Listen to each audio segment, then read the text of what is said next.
अस्सलाम वालेकुम नाजरीन। स्पेशल टॉक में मां आया हुआ जो मेज़बान शकील सुमरो। नाजरीन, पानामा मालियाती स्कैंडल खां पोइ पेंडोरा पेपर्स जो वॾो स्कैंडल ज़ाहिर थियो आहे, जंहिंमें बिलियन डॉलर्स जी जेका ब्लैक मनी आहे, ऑफशोर कंपनियूं ज़ाहिर थियूं आहिनि ऐं उनमें वज़ीर आज़म इमरान ख़ान जे वेझनि साथियुनि काबीना जा जेके अहम रुकन आहिनि उन्हनि जो मालियाती स्कैंडल ज़ाहिर थियो आहे।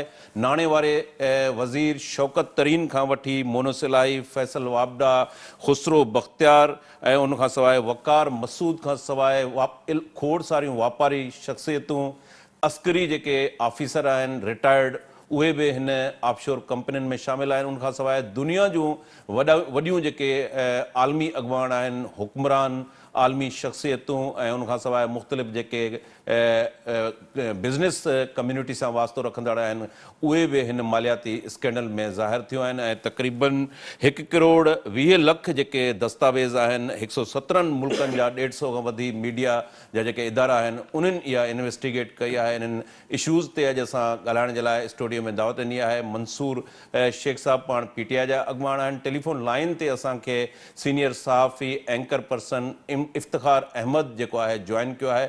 शुरू कयूं था इफ्तिखार अहमद साहब खां। जी इफ्तिखार अहमद साहब, पानामा के बाद ये सबसे बड़ा स्कैंडल है पेंडोरा पेपर्स के नाम, जिसमें वज़ीर आज़म इमरान खान के जो कैबिनेट के अराकीन हैं वो भी इस स्कैंडल में शामिल है।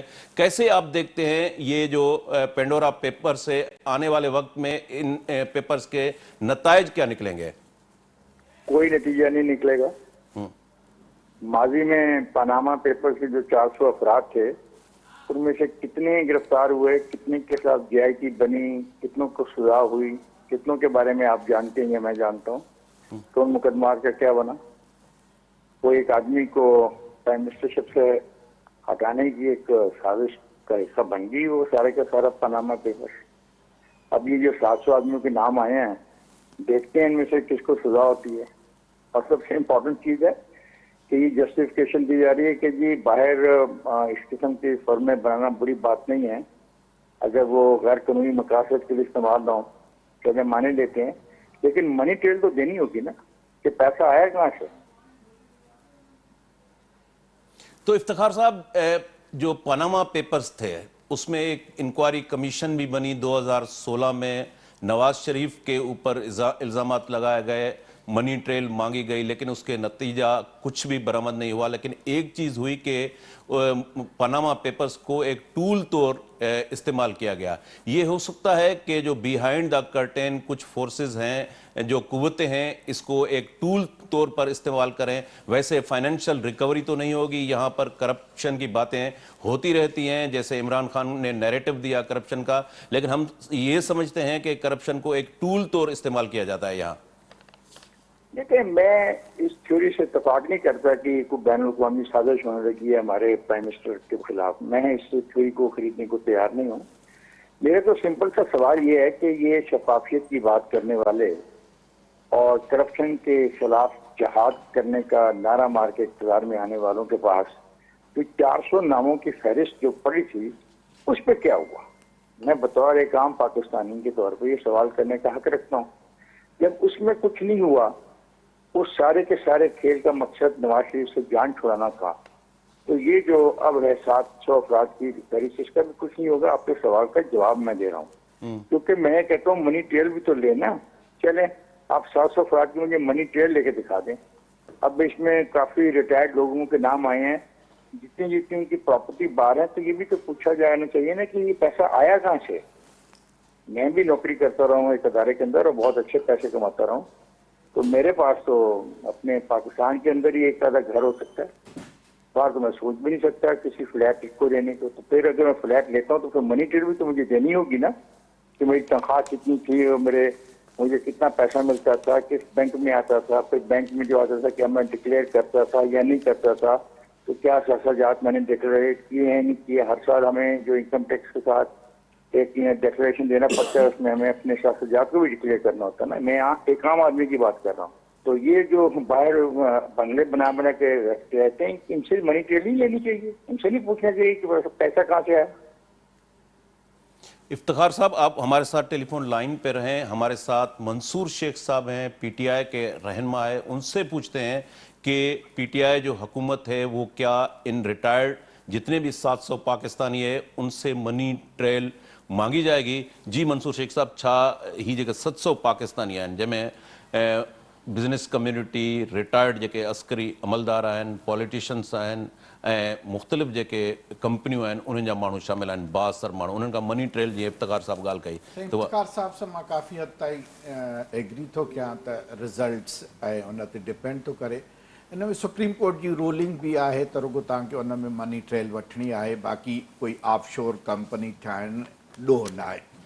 जंहिंमें असांजो मिनिस्टर साहिबु शौकत तरीन चयो आहे रुॻो मां ठाही आहे, उन में काई बि ट्रांज़ेक्शन न कई आहे। जॾहिं ट्रांज़ेक्शन न थी आहे त मनी ट्रेल जी ज़रूरत न आहे। मोनिस इलाही पंहिंजो उन ते रद्द अमल ॾिनो आहे ऐं उन चयो आहे त इहो टोटली एलिगेशन आहे। उन सां गॾु गॾु प्राइम मिनिस्टर साहिबु हिकिड़ो सेल ठाहियो आहे ऐं जेको सभिनी माण्हुनि खां जेके मुल्क में अवेलेबल हूंदा। हाणे रिटायर तव्हां ॾिसंदा आहियो, तव्हां हिस्ट्री आहे हिन मुल्क जी, त घणा तव्हांजा जेके जनरल्स आहिनि उहे रिटायर थी मुल्क ई छॾे हलिया वेंदा आहिनि, ठीकु आहे न। जेका तव्हां अकाउंटेबल उनखे करे सघो था जेके हिन मुल्क में हाज़िर हुजनि ऐं ख़ुशूसन जेके पब्लिक ऑफिस में हुजनि। करप्शन सां हिन जो कोई बि वास्तो कोन्हे जेका मौजूदा हुकूमत आहे, ठीकु आहे न। तव्हां ॾिसो त जेको बि उन्हनि जो ऑफशोर कंपनियूं आहिनि असांजी हुकूमत खां पहिरियूं आहिनि ऐं कोई एॾा वॾा नाला न आहिनि। तव्हां हुकूमत में जेके वेठल माण्हू आहिनि उन्हनि में उन्हनि एॾा वॾा के नाला कोन्हनि। जेकॾहिं ख़ुसरो बख़्तियार साहिब जो आहे त उनजो प्रीवियस गवर्नमेंट आहे। मां सम्झां थो त जेकॾहिं तव्हां उन पेंडोरा खे छॾे तव्हां पंहिंजे नैब केसिस खे खणंदव जेके मुल्क जे अंदरि हाज़िर आहिनि ऐं मुल्क जे अंदरि नैब इंक्वायरीज़ आहिनि, नैब केसिस आहिनि, उहे इन खां घणा लातादाद आहिनि, ठीकु आहे न।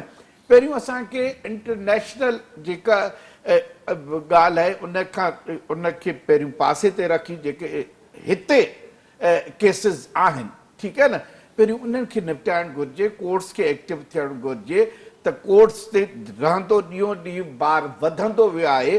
तव्हां ॾिसो त कोर्ट में केसिस जो तइदादु वधंदो वियो आहे। 5 साल अॻु में ॾिसंदो त पेंडिंग केसिस घटि हूंदा, 3 साल अॻु में ॾिसंदो त उन खां घणा वधियल हूंदा, त डिस्पोज़ल बि थियनि, जेको आहे समरी कोर्ट्स ठाहिणु घुरिजनि ऐं ख़ुशूसन जेके नैब ऐं एंटी करप्शन कोर्ट्स आहिनि उहे समरी हुअणु घुरिजनि। त जेॾे त तव्हां ॾिसो त यानी हिकिड़े माण्हूअ ते करप्शन जो केस आयो आहे, उहो रिटायर थी वियो, उहो मरी वियो, उन जो अञा ताईं फ़ैसिलो कोन थियणो आहे।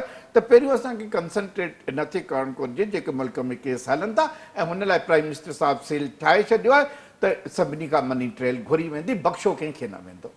जी इफ्तिखार साहब, मंसूर शेख साहब का कहना है कि शौकत तरीन का नाम आया है 2014-2015 में। कंपनीज ऑफशोर कंपनीज थी लेकिन कोई ट्रांजैक्शन नहीं हुई, इसलिए शौकत तरीन को मनी ट्रेल के लिए नहीं कहा जा सकता। इसी तरह उन्होंने कहा है कि खुसरो बख्तियार का भी इस तरह का केस है। जबकि हम देखते हैं कि वज़ीर आज़म ने इस पेंडोरा पेपर्स को खैर मुकदम किया है और उन्होंने कहा है कि ईस्ट इंडिया कंपनी की तरह जिन लोगों ने भी यहाँ से जो पैसा बनाया है उनके खिलाफ कार्रवाई की जाएगी। क्या आप समझते हैं कि वजीर आजम ने जो पेपर्स पेंडोरा पेपर्स को खैर मुकदम किया है, आप समझते हैं कि वजीर आजम कार्रवाई कर पाएंगे? सवाल ही पैदा नहीं होता। उन 400 अफराद के खिलाफ ये महान प्राइम मिनिस्टर जो करप्शन के खिलाफ उठते बैठते तकारीर करते हैं और मनी लॉन्ड्रिंग के खिलाफ बातें करते हैं और दुनिया को कहते हैं, अक़वाम मुत्तहिदा को भी इनवाइट करते हैं कि देखो लोगों, गरीब मुल्कों का पैसा लूट के ले जाया जा रहा है। वो 400 लोग जिनके मुकदमात इनके पास पड़े हैं, जिनके नाम इनके पास पड़े हैं, 3 साल से ये मुकम्मल तौर पर बाख्तियार हैं, उनका इन्होंने क्या किया? मेरा ये पहले सवाल का जवाब दे, बाकी डिबेट तो बात की है ना कि शौकत तरीन क्या कह रहा है और खुसरो बख्तियार क्या कह रहा है। और दूसरा मेरा सवाल है मनी ट्रेल का। खुसरो बख्तियार के पास पैसा कहाँ से आया और शौकत तरीन के पास ये बैंक से खरीदने के पैसे कहाँ से आए?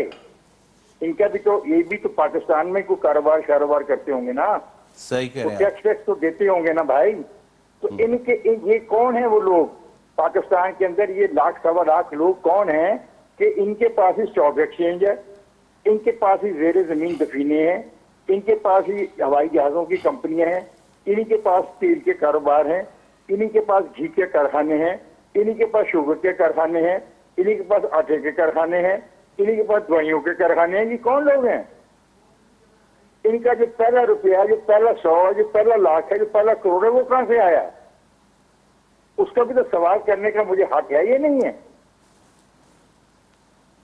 जी इफ्तिखार साहब, ये जो 70-72 साल से सिस्टम आ रहा है, जो 1.5 लाख जिन रूलिंग एलीट क्लास की आपने बात की, उनके पास इंडस्ट्रीज हैं, बहुत कुछ है, और हम देखते हैं कि एहतसाब का नारा हर दौर में लगाया जाता है, लेकिन उनको होता कुछ नहीं है।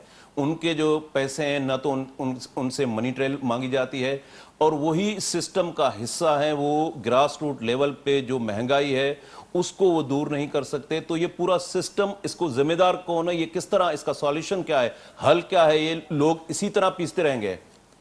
देखिए, मैं तो चूंकि एक सोच फिक्र का आदमी हूँ, मैं तो कहता हूँ कि इन लोगों का ट्रायल होना चाहिए, इनकी अकाउंटेबिलिटी होनी चाहिए। अगर माजी में सब लोग चोर थे, हुक्मरान चोर थे, हुक्मरान करप्ट थे, हुक्मरान बेईमान थे, हुक्मरान कमीशनें खा रहे थे, तो मौजूदा हुक्मरान तो चोर नहीं है, कमीशन नहीं खा रहे, ब्लैक मार्केटिंग नहीं कर रहे, पैसे दाएं बाएं नहीं कर रहे, शरीफ लोग हैं, अच्छे लोग हैं, पाकिस्तान से मोहब्बत करते हैं।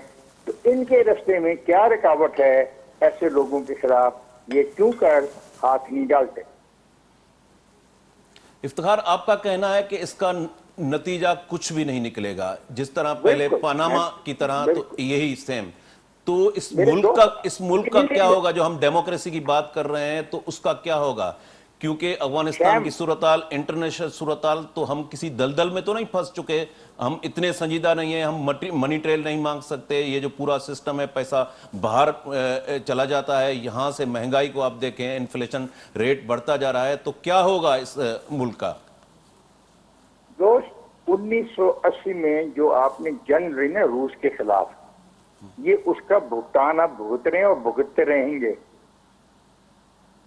आपको एक ऐसी जंग में घसीट दिया गया और आप उसमें पैसों के लालच में फंस गए।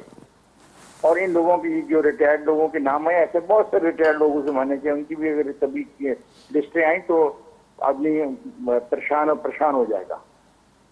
तो उस जमाने से जो सिस्टम में खराबी आई है वो तो चल रही है। तो मैं तो ये समझता हूँ कि आपका लफ्ज दलदल बिल्कुल ठीक है, हम दलदल में फंस चुके हैं। यानी हम इस हद तक अजीब दलदल में फंस चुके हैं कि मैं क्या इस पर डिबेट आपसे करूं भाई। आप कोई सॉल्यूशन आपको समझ आता है कहीं से कहीं, बिटवीन द लाइन कोई सॉल्यूशन निकले? एक आखिरी सॉल्यूशन, एम्पावर करो मुकामी हुकूमतों को और उनको मुसलसल 10-20 साल चलने दो। फिर बहुत सारे बुनियादी मसाइल जो हमारे हैं, खराबियां जो हैं, न सिर्फ इन पे काबू पा लिया जाएगा बल्कि इनको काबू पाने के बाद इनका रोकने का भी कोई ना कोई रास्ता निकल आएगा। अब देखिए, हर शख्स कहता है कि जी मुझे हक हासिल है कि मैं बाहर फर्म बना दूं। भाई क्यों बनाई? क्यों? क्या क्या बैठे बैठे ख्वाहिश तुम्हारी होगी कि तुम्हें बाहर फर्म, मुफ्त में फर्म बन गई होगी बाहर? कोई ना कोई तो डॉक्यूमेंटेशन हुई होगी ना, जरूरत तो हुई होगी ना बाहर फर्म बनाने की। और क्यों फर्म बाहर बनाना चाह रहे हो? ताकि किसी टैक्स को बचाना चाह रहे हो ना। जब तुम टैक्स को बचाना चाह रहे हो तो तुम्हारी जो नीयत है वो ठीक नहीं है। हालांकि दुनिया में टैक्स को बचाने के लिए लोग कोशिश करते हैं, जो विद इन द लॉ करते हैं। लेकिन मैं तो हैरान रह गया हूं कि 400 वो लोगों के नाम पड़े और सबसे ज्यादा दयानतदार जो हुक्मरान तबका है उन 400 लोगों के बारे में कुछ कर ही नहीं सका और 700 की लिस्ट और आ गई। और आज ये प्रोग्राम कर रहे थे वो प्राइम मिनिस्टर साहब, उनका प्रोग्राम के में जो साथ खड़ा था आदमी, शौकत तरीन नाम का आदमी खड़ा था। कल उसका नाम था एक कागज पे, अभी उसकी इंक्वायरी भी मुकम्मल नहीं हुई, कोई JIT नहीं बनी, कोई MI और ISI और IB पर मुश्तमिल कोई कमेटी भी नहीं बनी, और वो साथ आज तकरीब में खड़े थे। ऐसे तो नहीं निजाम चलता ना, निजाम को मजाक बना के रख दिया गया है। जी मंसूर साहब 400 माण्हू पहिरें पानामा में इफ्तिखार साहब जो सही चवण आहे त इन्वॉल्व हुया उन जे ख़िलाफ़ को एक्शन कोन थियो इंक्वायरी कमीशन जी रिपोर्ट अलाए केॾां वई मथां 700 ही ॿी लिस्ट आई आहे त 1100 जा जेके माण्हू आहिनि तमामु बिलीनियर्स उहे माण्हू हितां पैसो ॿाहिरि मुंतकिल थियो तव्हां मनी ट्रेल जी ॻाल्हि कयो था त मनी ट्रेल नथी थिए इंक्वायरी कमीशन जी रिपोर्ट नथी अचे ॿिए पासे असां ॾिसूं था त ॿियो पासो उहो आहे जेको पॉवर्टी जो आहे आम पब्लिक जो आहे महांगाई ॾींहों ॾींहुं वधे थी पई पेट्रोल जी क़ीमतुनि में इज़ाफ़ो थी रहियो आहे इन्फ्लेशन रेट वधी रहियो आहे त आख़िर हिन मुल्क जो छा थींदो छो उन्हनि जो नोटिस छो नथो वरिते ख़ुदि इमरान ख़ान जेको नारो ॾिनो करप्शन फ्री पाकिस्तान करप्शन खां पाक फ्री पाकिस्तान नए पाकिस्तान जो नारो ॾिनो पर असां ॾिसूं था त शौकत तरीन खां वठी ख़ुसरो बख़्तियार ताईं सॼी कैबिनेट हुन सां गॾु आहे ॻाल्हियूं त कयूं वञनि थियूं प्रैक्टिकली उन ते इम्प्लीमेंटेशन नथी थिए ॾिसो मां अर्ज़ु कयां त पहिरियों त तव्हां जेको साईं खां सुवालु पुछियो त हिन जो सॉल्यूशन छा आहे साईं ॻाल्हि कई त लोकल गवर्नमेंट ठीकु आहे न लोकल गवर्नमेंट जो बि कॉन्स्टिट्यूशनल रोल आहे 3 पिलर्स आहिनि गवर्नमेंट जा local government provincial government federal government Musharraf साहब इहो एक्सपीरियंस कयो तव्हां लोकल गवर्नमेंट में ॾिठो त नाज़िम वटि डिप्टी कमिश्नर बि हुनजे अंडर में हुयो ऐं he was the governor virtually या chief minister of the district ठीकु आहे पर जेसि ताईं तव्हांजी अकाउंटेबिलिटी न हूंदी ठीकु आहे न जेसि ताईं तव्हांजी अकाउंटेबिलिटी ठीकु न हूंदी जेसि ताईं तव्हांजो कोर्स कमु न कंदियूं एहतिसाब सही न थींदो हल एहतिसाब आहे न के डिवोल्यूशन ऑफ द पावर आहे हिते इहे सभु तजुर्बा कया विया आहिनि हा तव्हां खणी अचो त तव्हां कंहिंखे लटकायो कंहिंखे फांसी ॾिनी कंहिंखे उन करप्शन में गोली हणी उन गोलीअ जा पैसा बि उन खां जे मालिकनि खां वरितऊं उन में मुल्क सुधरंदो मूंखे लॻे थो त इफ्तिखार साहब इकनॉमिकल एनालिस्ट न आहे पॉलिटिकल एनालिस्ट आहे त चॾले त हुनजो जेको आहे त उहे माण्हू जेके अमीर थियण वारा आहिनि इहा दुनिया जी इकोनॉमी हिस्ट्री पढ़ो तव्हां ॻाल्हि ॿुधायो जेको साइकिल वारो माण्हू आहे उहो ज़िंदगी शुरू कंदो ईमानदारीअ सां त मोटरसाइकिल ते वञी उनजी डेथ थींदी पर जेको गोल्डन स्पून सां पंहिंजी ज़िंदगी स्टार्ट थो करे उहो अञा अॻिते वेंदो न पैसे खे कमाईंदो आहे ॻाल्हि इहा आहे त तव्हां अकाउंटेबिलिटी कयो ठीकु आहे न ऐं हिते रुगो पाकिस्तान में न तव्हां जापान में वञो तव्हां ॾिसो त मेजोरिटी माण्हू किराए ते रहंदा आहिनि किराए ते केरु थो ॾियनि सरकार त कोन थी ॾियनि उहे बि प्राइवेट माण्हुनि जा घर आहिनि त दुनिया में कमर्शियल ब्रेक वठूं था ब्रेक खां वापसी ते असां प्रोग्राम खे कंटिन्यू कयूं था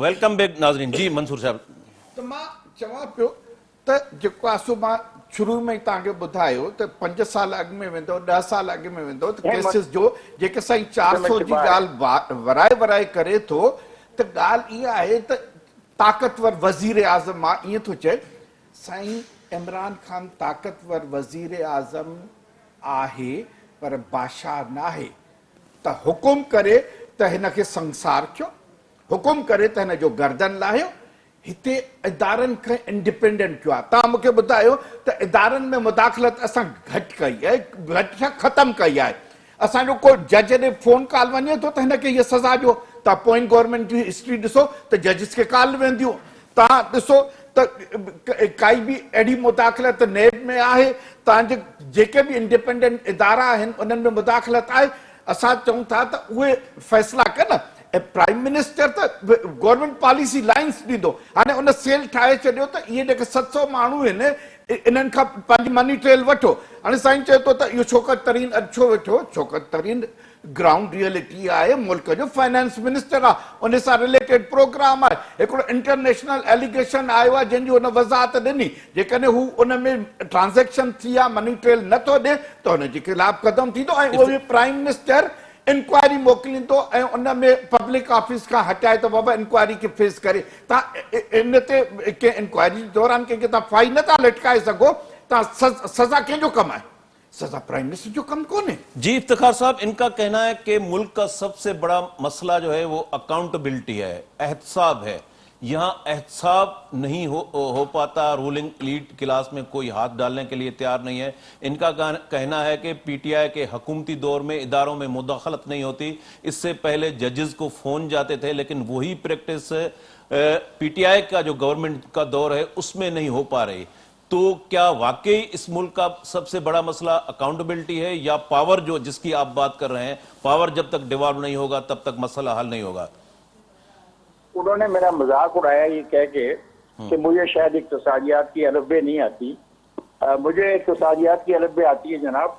मैं एक किसान हूँ, मैं गंदम काश्त करता हूँ और सरकार मुझे मजबूर करती है कि एक खास रेट पे मैं गंदम उसको बेचूं, लेकिन वही सरकार किसी सरमायादार को मजबूर नहीं करती कि तुम इस खास रेट पे दवाई बेचो।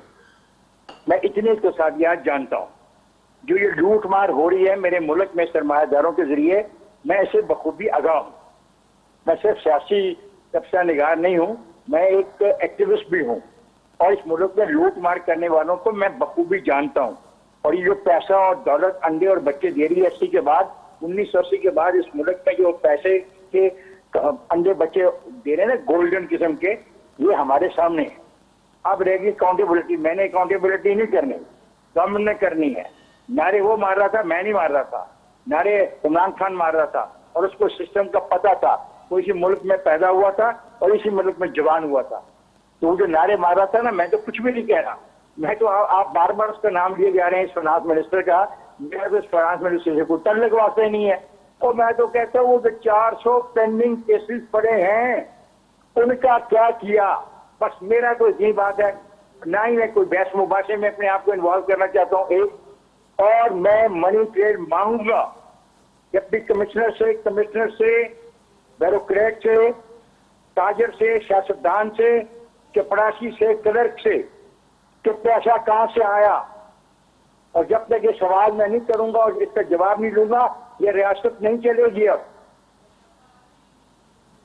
इफ्तिखार साहब, जैसे आपने 400 जो पहले पेंडिंग केस थे, एक इंक्वायरी कमीशन बनी थी, अब वजीर आजम ने खैर मकदम किया है, एक और इंक्वायरी कमीशन बन जाएगी। तो आने वाले वक्त में ये जो 700 ये केसेस हैं, ये भी पेंडिंग हो जाएंगे। 700 और 400 1100 होगा, इस तरह फिगर बढ़ती जाएगी, कमीशनें बनती रहेंगी और वो पेंडिंग में केस चलते जाएंगे। तो बुनियादी जो सवाल है वो तो हमारा हल नहीं हुआ।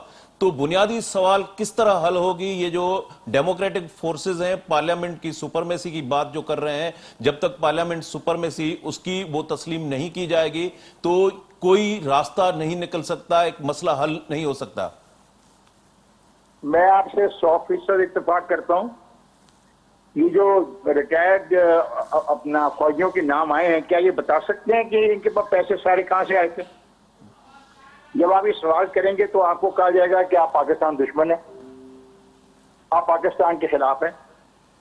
आप सवाल ऐसा पैदा कर रहे हैं जो एक कानून इजाजत नहीं देता, आपको आईन इजाजत नहीं देता कि आप अदलिया और अफवाज के बारे में सवाल नहीं कर सकते, तो फिर उसकी प्रोटेक्शन में चले जाएंगे। ऐसे तो बात ही मैंने की। सुप्रीम चीज है पार्लियामेंट। वो पार्लियामेंट अच्छे लोगों पे मुश्तमिल है या बुरे लोगों पे मुश्तमिल है?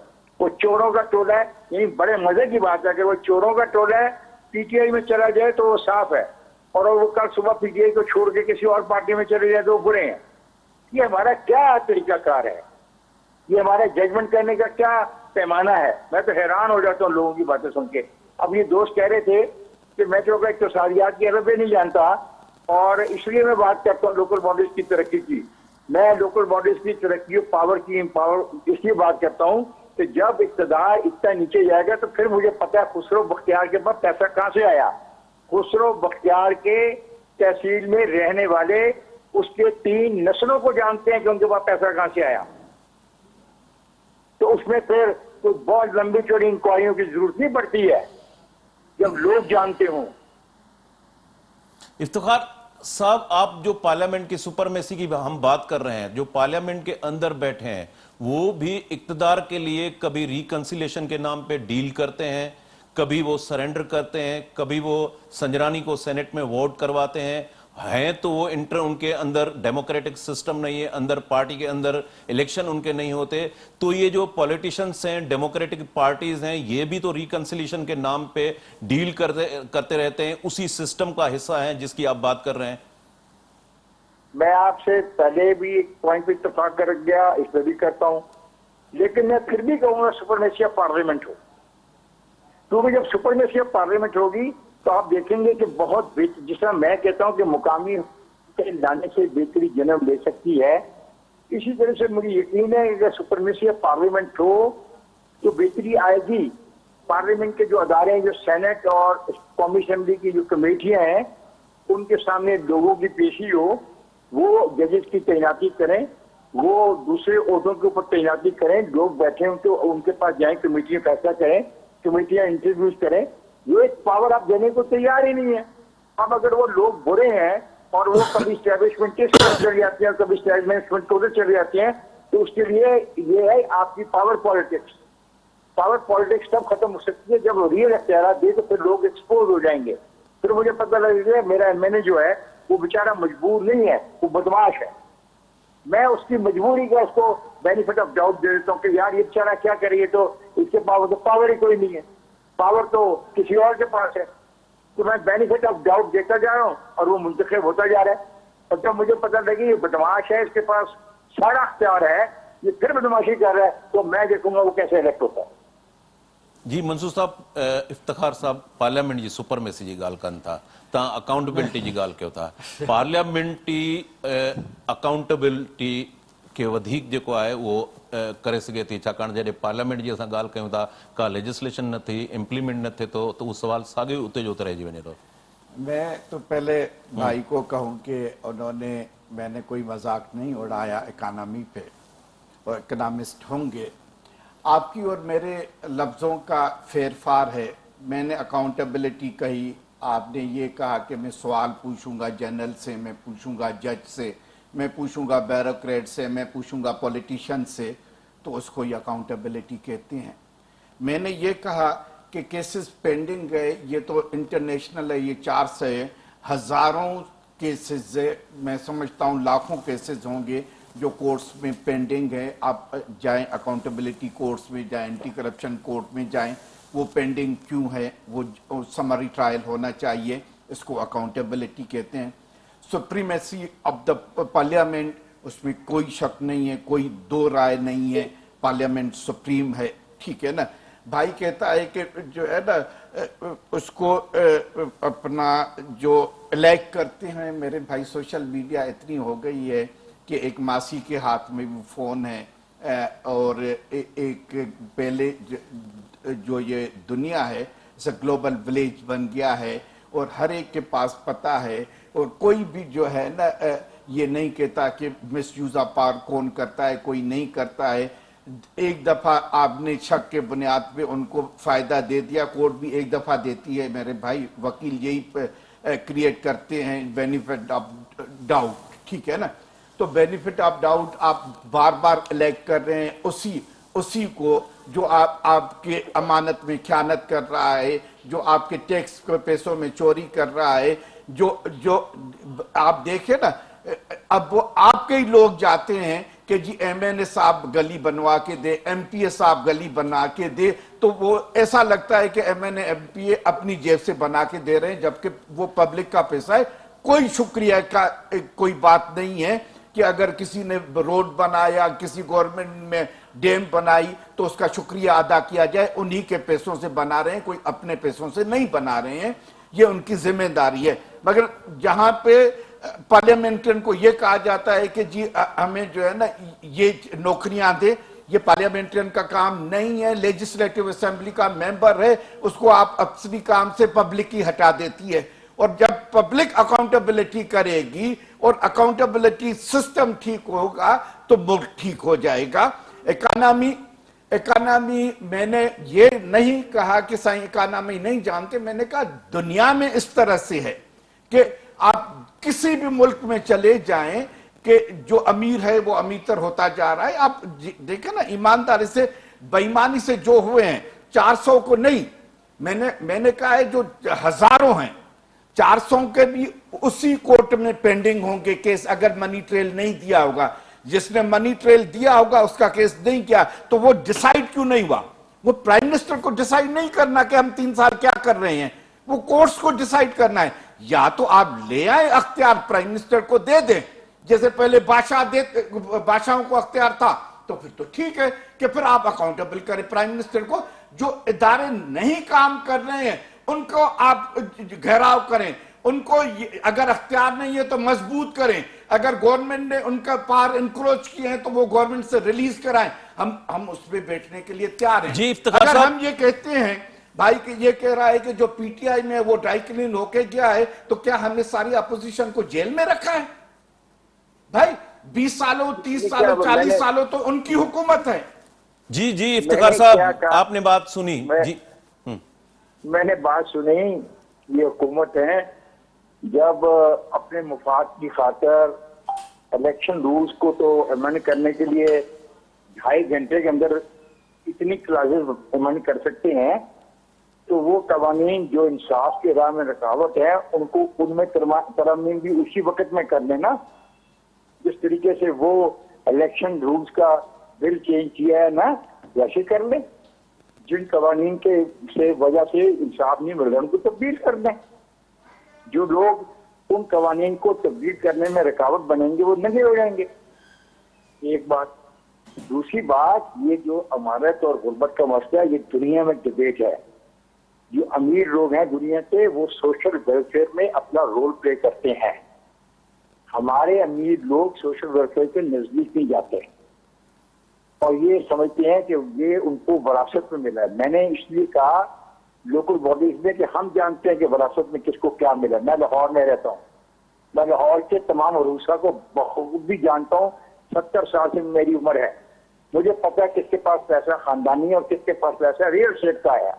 और रियल एस्टेट क्या है कि 1894 के कानून के मुताबिक आप लोगों की जमीनें ले लो और एक पार्टी को एक अदारे को दे दो और वो अपनी मर्जी से उसको बेच के खरबपति बन जाए और सवाल न किया जाए। नहीं मेरे दोस्त, हमें सोचना पड़ेगा। हमें हिते सारे प्रोग्राम जो करना वक्त पड़ेगा। पुजाणी के पहुतो। इफ्तिखार अहमद साहब, तव्हांजी महिरबानी, तव्हां असांखे टेलीफोन लाइन ते वक़्तु ॾिनो। मंसूर शेख साहब, तव्हांजी बि महिरबानी। नाज़रीन, ईंदड़ प्रोग्राम में वरी कंहिं ॿिए उनवान सां हाज़िर थींदासीं। तेसिताईं ॾींदा इजाज़त। अल्लाह भाई।